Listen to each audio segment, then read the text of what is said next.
the phantom samurai, the forgotten echoes of a mythical World War II unit. In the shadowed corridors of World War II history, there's a whisper, a rumor that refuses to die, a tale of men from the East, adorned with rising sun insignia, fighting not in the jungles of the Pacific but amidst the ruins of Europe. They were called the Samurai Division. Their image, half-shrouded in myth, half-rooted in truth, conjures visions of katana-wielding warriors fighting in the name of the Führer.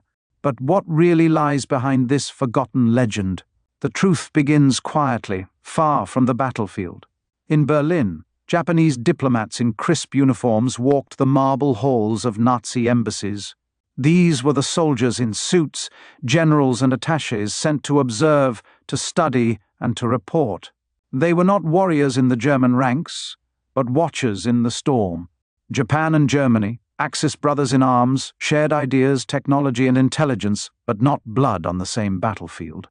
Still, strange stories emerged. In France, a soldier swore he'd seen a Japanese man in SS black.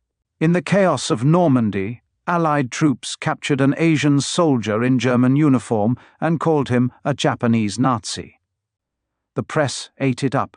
But the truth was simpler, more tragic. He was likely Korean, forced through the brutal funnel of empires, conscripted by Japan, captured by the Soviets, and pressed into German service. He was a pawn in 3 empires' wars, his face remembered only because it didn't belong. Elsewhere, in the snowy hell of the Eastern Front, Japanese officers observed the Wehrmacht at war.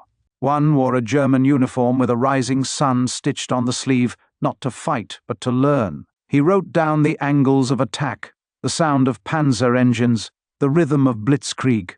He was a guest of war, a man whose weapons were a notebook and time. Legends say some Japanese volunteered, men stranded in Europe when the storm broke, who chose to fight in the only army left. One tale speaks of a young Japanese medic tending to wounded on the frozen steppes, dressed in grey like his comrades, but carrying memories of cherry blossoms and home. Another tells of engineers aboard U-boats, carrying blueprints instead of rifles, trying to ferry secrets back to Japan as the Reich burned around them. And yet, no order of battle ever listed a Japanese unit. No division formed. No battalion raised. There was no banner bearing both swastika and rising sun. No company of samurai storming the Ardennes.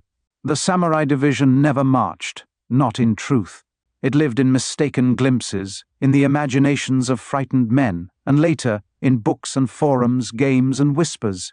But the story has a heartbeat, because in the embers of a dying empire, there were Japanese who stood in the Reich's shadow, diplomats who walked past Hitler's desk, naval officers who boarded German U-boats in a last act of defiance, soldiers who watched history collapse from a foreign trench.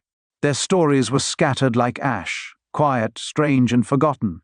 The Samurai Division never existed, but the myth lives on, not because it was real, but because it feels like it could have been. In a war where nations collided like titans, and loyalty was blurred by desperation, the idea of an Eastern warrior in Western armor captures the imagination. It haunts the footnotes of history.